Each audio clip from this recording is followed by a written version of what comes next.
Hello കൂട്ടുകാരെ, പുതിയ ഒരു വീഡിയോയിലേക്ക് നിങ്ങൾക്ക് എല്ലാവർക്കും സ്വാഗതം.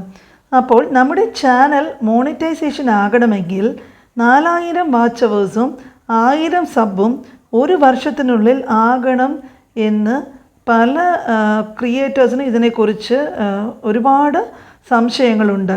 അപ്പോൾ ഒരു വർഷത്തിനുള്ളിൽ ഈ ക്രൈറ്റീരിയ കംപ്ലീറ്റ് ചെയ്യണം എന്നാണ് പലരും ധരിച്ചു വെച്ചിരിക്കുന്നത്. അപ്പോൾ ഒരുപാട് പേര് ഇതിനെക്കുറിച്ച് സംശയം ചോദിച്ചിരുന്നത് കൊണ്ട് ഇതിനെക്കുറിച്ചിട്ടാണ് നമ്മൾ ഇന്ന് സംസാരിക്കുവാൻ പോകുന്നത്. അപ്പോൾ നമ്മൾ ചാനൽ തുടങ്ങി ഒരു വർഷത്തിനുള്ളിൽ ഇത് കംപ്ലീറ്റ് ചെയ്തില്ലെങ്കിൽ എന്താണ് സംഭവിക്കുക? ഇത് ഒന്നേന്ന് ചെയ്യേണ്ടി വരുമോ എന്ന് പലവർക്കും സംശയമുണ്ട് അല്ലേ? അപ്പോൾ ഈ വാച്ച് അവറിനെ കുറിച്ച് പറയുകയാണെങ്കിൽ നമ്മൾ നോക്കുമ്പോഴേക്കും ചിലപ്പോൾ അത് കൂടുന്നതായിട്ട് കാണാം, ചിലപ്പോൾ അത് കുറയുന്നതായിട്ട് കാണാം. ഇതെന്തുകൊണ്ടാണ് സംഭവിക്കുന്നത് എന്ന് പലരും ആലോചിക്കാറുണ്ട്. അപ്പോൾ ഇത് വ്യക്തമായിട്ടുള്ള ഇതിനെപ്പറ്റിയുള്ള ധാരണ പല പുതിയ ക്രിയേറ്റേഴ്സിനും ഇല്ല. ഇത് കറക്റ്റായിട്ട് മനസ്സിലായില്ലെങ്കിൽ നമ്മൾ വീഡിയോസ് ചെയ്തിട്ട് അപ്ലോഡ് ചെയ്യുമ്പോൾ നമ്മൾക്ക് വളരെ ടെൻഷനായിരിക്കും. ഇത് യൂട്യൂബ് വെറുതെ കട്ട് ചെയ്ത് കളയുന്നതാണോ വാച്ച് അവേഴ്സ്? അതുപോലെ തന്നെ ഈ ക്രൈറ്റീരിയ, അതായത് 4000 വാച്ച് അവേഴ്സും 1000 സബ്സ്ക്രൈബേഴ്സും ഒരു വർഷത്തിനുള്ളിൽ നേടിയില്ലെങ്കിൽ പിന്നെ നമ്മൾ എന്താണ് ചെയ്യുക? പിന്നെ ചാനൽ കൊണ്ടിട്ട് യാതൊരു കാര്യവുമില്ല, ഇത് കളഞ്ഞിട്ട് പോകേണ്ടി വരുമോ എന്നൊക്കെ നമ്മൾ ഒരുപാട് സംശയിക്കാറുണ്ട്. അപ്പോൾ ഇതിൽ പ്രധാനമായിട്ടും എടുത്ത് പറയേണ്ട ഒരു കാര്യം, യൂട്യൂബ് വന്നിട്ട് ഒരിടത്തും പറഞ്ഞിട്ടില്ല ഒരു വർഷത്തിനുള്ളിൽ 4000 വാച്ച് അവേഴ്സും 1000 സബ്സ്ക്രൈബേഴ്സും നേടണമെന്ന്. അപ്പോൾ യൂട്യൂബ് ഇതിനെക്കുറിച്ച് വളരെ കൃത്യമായിട്ട് തന്നെ നമ്മൾക്ക് പറഞ്ഞു തന്നിട്ടുണ്ട്.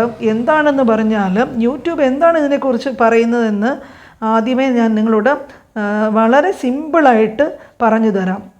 അതായത് യൂട്യൂബ് പറയുന്നത് ലാസ്റ്റ് 365 ഡേയ്സിനുള്ളിൽ 4000 വാച്ച് അവേഴ്സ് നേടണമെന്നാണ്. അപ്പോൾ ഇന്ന് എന്താണോ ഡേറ്റ്, അപ്പോൾ ഇന്നത്തെ ഡേറ്റിൽ നിന്ന് നമ്മൾ പുറകോട്ട് അടുപ്പിച്ചുള്ള 365 ദിവസങ്ങൾ എടുക്കുകയാണെങ്കിൽ ആ 365 ദിവസങ്ങളിൽ 4000 വാച്ച് അവേഴ്സ് തികയണം എന്നാണ് പറയുന്നത്. അല്ലാതെ ചാനൽ തുടങ്ങി ഒരു വർഷത്തിനുള്ളിൽ ഇത് നേടണമെന്നല്ല ഉദ്ദേശിക്കുന്നത്. മോണറ്റൈസേഷൻ ആകണമെന്നതിന് നിങ്ങൾ ചാനൽ എപ്പോൾ തുടങ്ങി എന്നുള്ള കാര്യം ബാധകമേ അല്ല. അപ്പോൾ ചിലപ്പോൾ 2 വർഷം മുമ്പ് തുടങ്ങിയ ഒരു ചാനലായിരിക്കും, അല്ല 3 വർഷം മുമ്പ് തുടങ്ങിയ ഒരു ചാനലാണ്. അങ്ങനെയാണെങ്കിൽ ഈ ക്രൈറ്റീരിയ ആക്കിയാൽ ഇനി, അതായത് 2-3 വർഷം മുമ്പ് ചാനൽ തുടങ്ങിയിട്ടുള്ള ക്രിയേറ്റേഴ്സ് ആണെങ്കിൽ ഇപ്പോൾ ഈ ക്രൈറ്റീരിയ, അതായത് 4000 വാച്ച് അവേഴ്സും 1000 സബ്സ്ക്രൈബേഴ്സും പൂർത്തിയായാൽ മോണറ്റൈസേഷൻ ആകുമോ എന്ന് പലവർക്കും സംശയം ഉണ്ടാകാറുണ്ട്. അപ്പോൾ മുമ്പ് പറഞ്ഞതുപോലെ തന്നെ യൂട്യൂബ് പറഞ്ഞതനുസരിച്ചിട്ട് ഇപ്പോൾ അങ്ങനെ ഒരു പ്രശ്നമേ ഇല്ല, അങ്ങനെ ഒരു പ്രോബ്ലമേ ഇല്ല എന്ന് നിങ്ങൾ ആദ്യമായിട്ട് മനസ്സിലാക്കുക. അപ്പോൾ എപ്പോഴും എന്താണ് നമ്മൾ ചെയ്യേണ്ടതെന്ന് വെച്ചാൽ, ഇപ്പോഴുള്ള സമയത്തിൽ നിന്നും പിറകിലേക്ക് 365 ദിവസങ്ങൾ അത് വെച്ചിട്ട് നമ്മൾ എങ്ങനെയാണോ വാച്ച് ടൈം കാൽക്കുലേറ്റ് ചെയ്യേണ്ട 365 ദിവസം എടുത്തിട്ടാണ് സാധാരണ നോക്കാറുള്ളത്. അപ്പം ഈ ഒരു കാര്യം നിങ്ങൾക്ക് മനസ്സിലായാൽ നിങ്ങളുടെ വാച്ച് അവർ കാൽക്കുലേറ്റ് ചെയ്യുന്നതിനെ പറ്റി നിങ്ങൾക്ക് യാതൊരു സംശയവും തോന്നാറില്ല. അപ്പോൾ അതിനായിട്ട് നിങ്ങൾ എല്ലാവരും തന്നെ യൂട്യൂബ് അനലിറ്റിക്സിനെ കുറിച്ച് വ്യക്തമായിട്ട് അത് നോക്കി നിങ്ങൾ മനസ്സിലാക്കുക. അതെങ്ങനെയാണ് മനസ്സിലാക്കേണ്ടത് എന്നുള്ളത് ഞാൻ വേറൊരു വീഡിയോയിൽ നിങ്ങൾക്ക് വിശദമായിട്ട് പറഞ്ഞു തരാം. അപ്പോൾ നമ്മുടെ വാച്ച് അവേഴ്സിനെ കുറിച്ചിട്ടോ സബ്സ്ക്രൈബേഴ്സ് പിന്നെ നമുക്ക് നോക്കുമ്പോഴേക്കും ഉടനെ സ്റ്റുഡിയോയിൽ നിന്നോ മനസ്സിലാക്കാനായിട്ട് പറ്റും.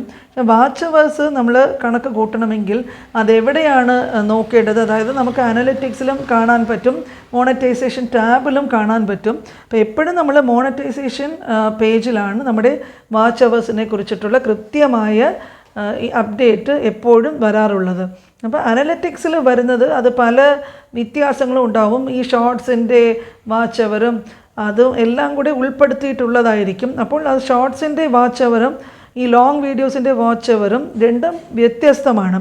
അപ്പോൾ നമ്മൾക്ക് ഈ വാച്ച് അവേഴ്സിനെ കുറിച്ച് പറയുകയാണെങ്കിൽ നമ്മൾ പബ്ലിക് വാച്ച് അവേഴ്സാണ് യൂട്യൂബ് കാൽക്കുലേറ്റ് ചെയ്യാറുള്ളത്.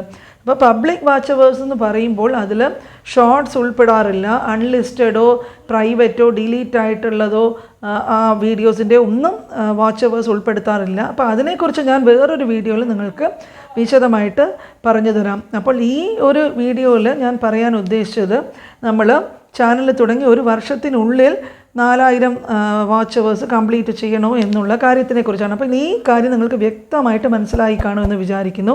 ഇതുപോലുള്ള വേറെയും വീഡിയോകൾ ഉടനെ ഞാൻ അപ്ലോഡ് ചെയ്യുന്നതാണ്. ഷെയർ ചെയ്യുക, ചാനൽ സബ്സ്ക്രൈബ് ചെയ്യുക.